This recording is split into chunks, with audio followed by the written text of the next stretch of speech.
യൂട്യൂബിന് വിട. സൂര്യയിലെ എല്ലാ പരമ്പരകളും സംരക്ഷണത്തിന് ശേഷം തികച്ചും സൗജന്യമായി സൺ നെക്സ്റ്റ് ആപ്പ് ഡൗൺലോഡ് ചെയ്യൂ. കണ്ടാസ്വദിക്കാം നിങ്ങളുടെ പ്രിയ പരമ്പരകൾ. ആരെ കാണാനാ? അല്ല, മല്ലിക മാഡം വിളിച്ചിട്ട് വന്നതാ. മഹാലക്ഷ്മി ഗാർമെന്റ്സിലെ രഘു എന്ന് പറഞ്ഞാൽ മതി. ആ, സാറ് വരുന്നു പറഞ്ഞിരുന്നു. ഒരു മിനിറ്റ്, മാഡത്തോട് പറയാം.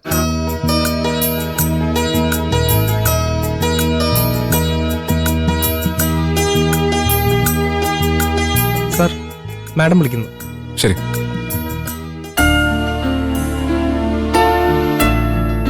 മാഡം. ആ, രഘു ഇരിക്കേ. Thanks madam. ഈ സ്ഥാപനത്തിന്റെ 10ാം വാർഷികം അടുത്ത മാസം 15-ന്. അന്നു മുതൽ ഇവിടുത്തെ അന്തേവാസികൾക്ക് യൂണിഫോം നൽകിയാലോ എന്ന് ആലോചിക്കുക. മാഡം വിളിച്ചപ്പോ ഞാൻ പറഞ്ഞല്ലോ, ഈ സ്ഥാപനത്തിന് വേണ്ടി ഒരു രൂപ പോലും ലാഭം എടുക്കാതെ ഞാൻ ഈ വർക്ക് ചെയ്തോളാം. ആരോരും ഇല്ലാത്ത അമ്മമാർക്കും കുഞ്ഞുങ്ങൾക്കും അഭയം കൊടുക്കുന്ന സ്ഥാപനമല്ലേ. Thank you Raghu. ആദ്യം കളറും ഡിസൈനും ഫിക്സ് ചെയ്യണം. സർക്കാർ ഗ്രാന്റ് ലഭിക്കുന്ന സ്ഥാപനമായതുകൊണ്ട് ചില ഫോർമാലിറ്റീസ് ഉണ്ട്. നാളത്തെ മീറ്റിംഗില് അത് വെക്കാൻ പറ്റിയ നന്നായിരുന്നു. ഞാൻ ഇന്ന് തന്നെ കുറച്ച് സാമ്പിൾസ് ആയി എന്റെ സ്റ്റാഫിനെ അയക്കാം. മാഡത്തിന് അതിൽ നിന്ന് ഇഷ്ടമുള്ളത് സെലക്ട് ചെയ്യാം. അത് ഓക്കെ ആവുകയാണെങ്കിൽ രമ എന്ന ലേഡി സ്റ്റാഫ് തന്നെ ഇവിടെ ഉള്ളവരുടെ ഡ്രസ്സിന്റെ അളവെടുത്തോളും. ഇവിടെ അധികം അന്തേവാസികൾ ഇല്ല രഘു. നമുക്ക് ട്രിവാൻഡ്രത്തും എറണാകുളത്തും പോയേണ്ടി വരും. 13 ബ്രാഞ്ചസിലായി പെർമനന്റായി 700 അമ്മമാരും 450 കുഞ്ഞുങ്ങളും ഉണ്ട്. അമ്മമാർക്ക് മാത്രമാണ് നമ്മളിപ്പോ യൂണിഫോം നൽകുന്നത്.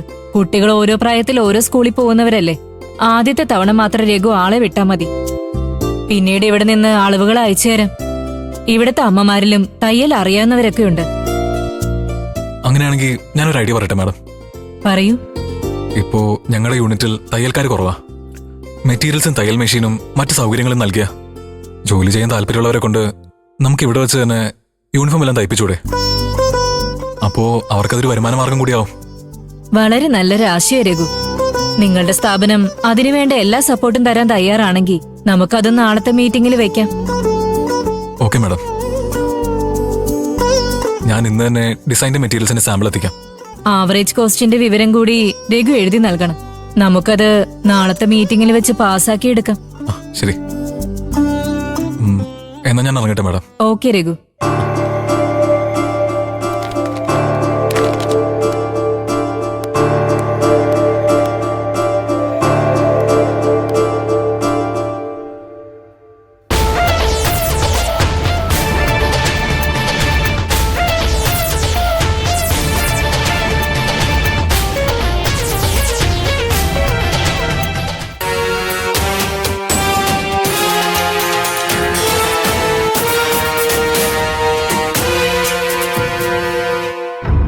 സോനയാണല്ലോ അത്.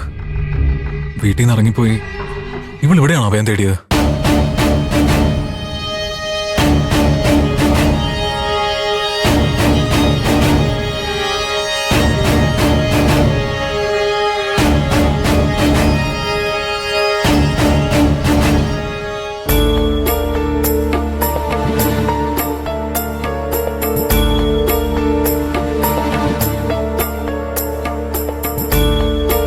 സാർ, മാഡം വിളിക്കുന്നു.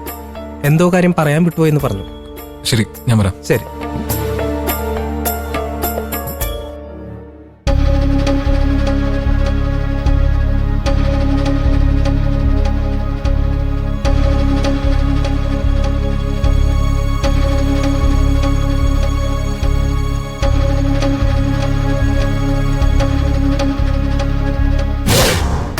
ഇന്ദ്ര, നിന്റെ തീരുമാനം എന്താ? ഞാൻ അനുപമയെ ഈ വീട്ടിൽ നിർത്തിയിട്ട് പോണോ, അതോ ഞങ്ങൾ ഒരുമിച്ച് തിരിച്ചു പോണോ?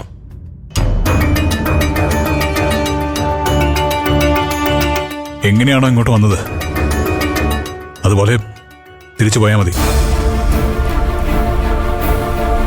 അമ്മയുടെ വീട്ടിൽ നിന്ന് അമ്മയാണ് ഇറങ്ങി പോകാൻ പറഞ്ഞത്.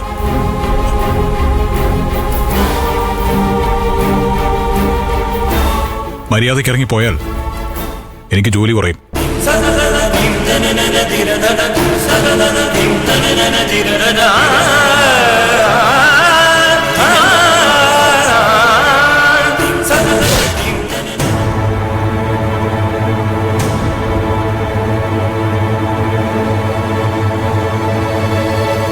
ഇന്ദ്രേട്ടാ, എന്താടാ? സവോള ഇനി 2 ചാക്കേ ബാക്കിയുള്ളൂ. സോമേട്ടന്റെ ഇടയിലേക്ക് 3 ചാക്ക് ഓർഡർ ഉണ്ട്. ഛേ, ഗോഡൌണിൽ സ്റ്റോക്ക് തീർന്നിട്ടാണോ എന്ന് പറയുന്നത്? നീ ഇതുവരെ ഉറക്കമായിരുന്നോ? ഗോഡൌണിലോട്ട് ഞാൻ അങ്ങനെ പോകാറില്ല ഇന്ദ്രേട്ടാ. അതൊക്കെ സത്യനല്ലേ നോക്കി പറയാറ്. ആ ശരി ശരി, നീ ഒന്നുകൂടി ഗോഡൌണിൽ പോയി ബാക്കി സാധനങ്ങളൊക്കെ സ്റ്റോക്ക് ലിസ്റ്റ് എടുക്ക്. ഇന്ന് തന്നെ ലോഡിന് വിളിച്ച് പറയണം. ശരി ഏട്ടാ. ആ ചെല്ല്.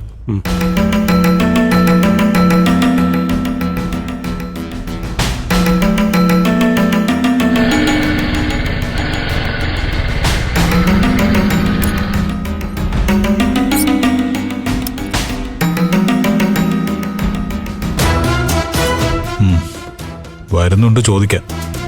അച്ഛനെയും അനുവിനെയും ഇറക്കി വിട്ടത് എല്ലാവരും അറിഞ്ഞു. എന്തെന്തേട്ടാ, വളകാപ്പിന് അങ്ങോട്ടേക്ക് കണ്ടതേയില്ലല്ലോ. തിരക്കായിരുന്നോ? ഞാൻ വിളിച്ചപ്പോ ഇന്ദ്രേട്ടൻ വരാന്ന് സമ്മതിച്ചുകൊണ്ട് ഉറപ്പായിട്ട് നിങ്ങൾ എത്തുമെന്നാ പ്രതീക്ഷിച്ചത്. വേറെ പ്രശ്നമൊന്നുമില്ലല്ലോ ഇന്ദ്രേട്ട? പ്രശ്നങ്ങളൊക്കെ അറിഞ്ഞിട്ടാ ശബരി വന്നതെന്ന് എനിക്കറിയാം. പക്ഷേ എനിക്കിപ്പോൾ അതേക്കുറിച്ച് സംസാരിക്കാൻ ഒട്ടും താല്പര്യമില്ല. ഇന്ദ്രേട്ടൻ എന്തൊക്കെയാ പറയുന്നേ? പുതിയ എന്ത് പ്രശ്നം ഇന്ദ്രേട്ട? എനിക്കൊന്നും അറിയില്ല. ഞാനിവിടെ മാർക്കറ്റിനടുത്തുള്ള രമ്യ ടെക്സ്റ്റൈൽസിൽ ഓർഡർ എടുക്കാനായിട്ട് വന്നപ്പോ ഒന്നിങ്ങോട്ട് കയറിയതേ ഉള്ളൂ. ഇന്ദ്രേട്ടൻ വളകാപ്പിന് വരാതിരുന്നത് വേറൊന്നും മനസ്സിൽ വെച്ചിട്ടല്ലല്ലോ എന്നറിയണം തോന്നി. വേറെ പലതും മനസ്സിൽ വെച്ചിട്ട് തന്നെ വരാതിരുന്നത്. അവിടെ എല്ലാവരും ക്ഷണിച്ചതല്ലേ.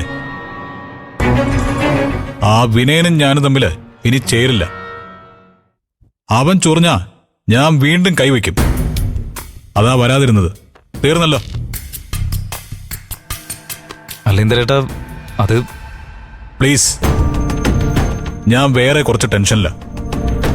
ഒരാൾക്ക് ഒരു ചടങ്ങിന് ക്ഷണിച്ചിട്ട് വരാൻ പറ്റാത്തതിന് ഇങ്ങനെ പുറകെ നടന്ന് ശല്യം ചെയ്യണത് ശരിയല്ല. എനിക്ക് വരാൻ തോന്നിയില്ല, ഞാൻ വന്നില്ല. അത്രയും കരുതിയാ മതി. ശരി.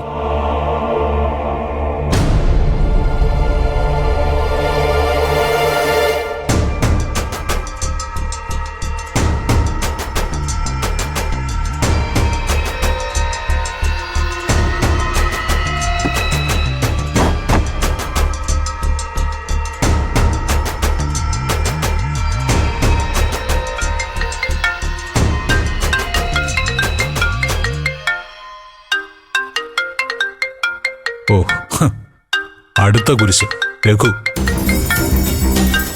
ഇതെന്തായാലും അച്ഛനെ അനുവിനെ ഇറക്കി വിട്ടതിന്റെ വിളി തന്നെയാ. എടുക്കണ്ട. അവൻ എന്നെ ചോദ്യം ചെയ്താ അതൊരു പ്രശ്നമാവും.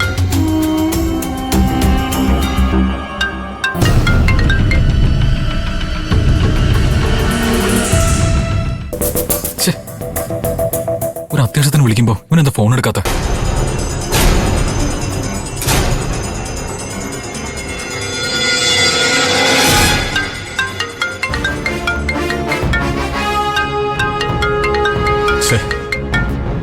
ഇവൻ രണ്ടിലൊന്ന് അറിഞ്ഞിട്ടേ പോവൂ.